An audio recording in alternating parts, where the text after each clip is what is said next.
The Kickstarter is live, and I know you've been waiting for this one. Since January, we've been covering the Titan II Elite on this channel, through the first teaser, through MWC in Barcelona, through every spec that trickled out. But last day, March 24, 2026, the Kickstarter campaign officially launched, and with it came the complete confirmed spec sheet, the pricing, a surprise announcement, and all the details Unihertz had been holding back. So this is our most complete video yet.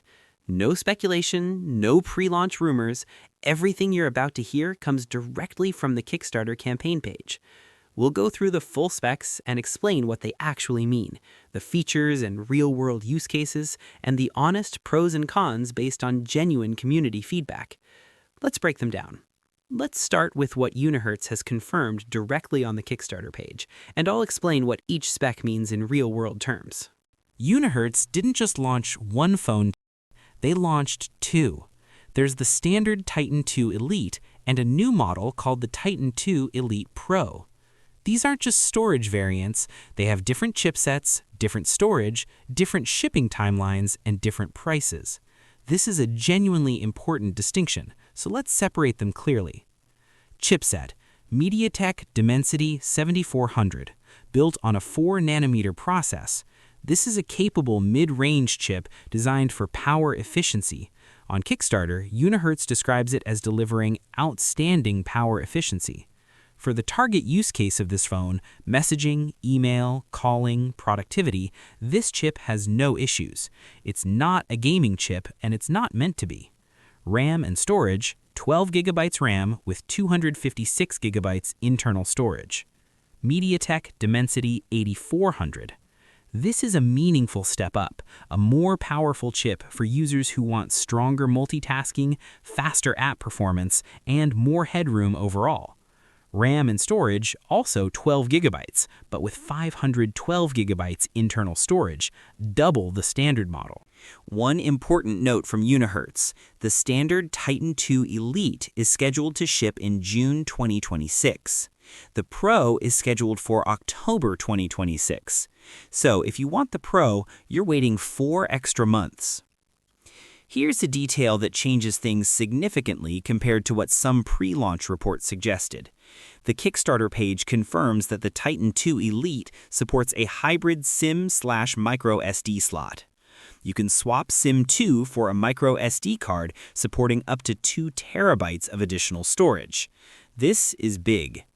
Earlier coverage questioned whether the Elite would have expandable storage at all. It does, just not simultaneously with a second SIM. Plus, there's eSIM support built in, so you can run SIM 1 physically and your second line via eSIM, while also using the physical slot for storage. This is confirmed on the Kickstarter page with precise detail: 1080 by 1200 resolution at 401 pixels per inch, AMOLED panel, 120 Hz refresh rate.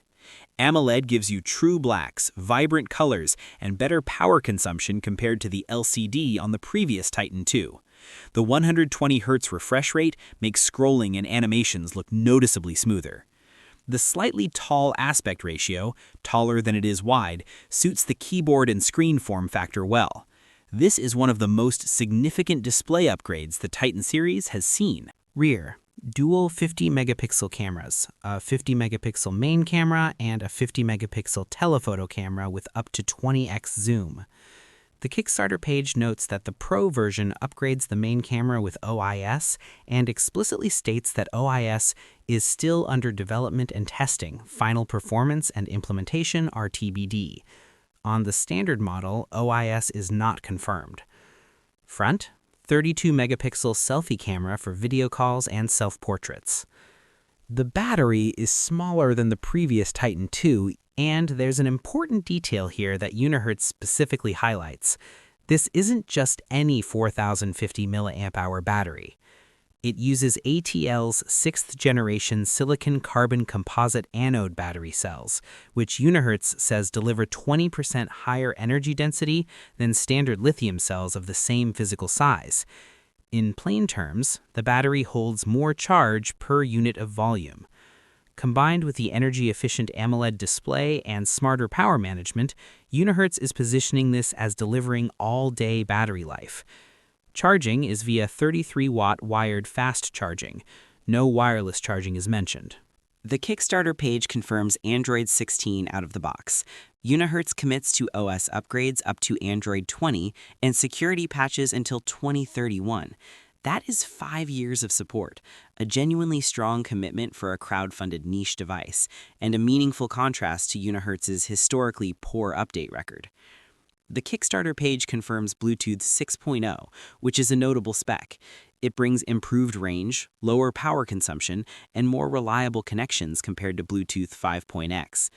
Also confirmed, NFC for Google Pay, an IR blaster, dual-band GPS, Wi-Fi display, USB OTG, and FM radio.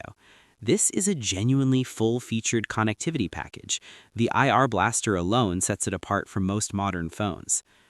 The Kickstarter page confirms an aerospace-grade aluminum midframe formed through in-mold injection molding and finished through over 20 precision steps, including 6 CNC machining passes and 2 anodizing treatments.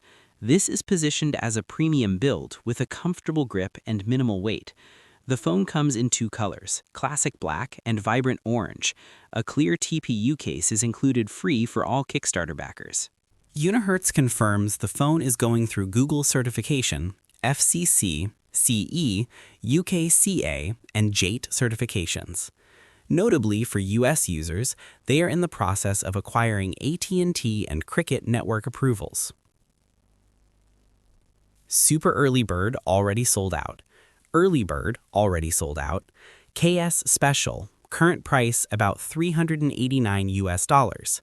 Titan 2 Elite Pro pricing follows the same pattern, with the current KS Special at about $479 US. The campaign runs until May 13, 2026. Now let's talk about what actually makes this phone different from everything else on the market, starting with the keyboard. The Kickstarter page describes a more classic phone-style QWERTY, layout designed for fast, familiar typing with real tactile keys. But beyond basic typing, this keyboard does a lot more. The entire keyboard surface is capacitive and touch-sensitive. You can swipe across the keyboard to scroll, move the cursor by swiping on the keys. There's a dedicated mouse mode that turns the keyboard into a touchpad.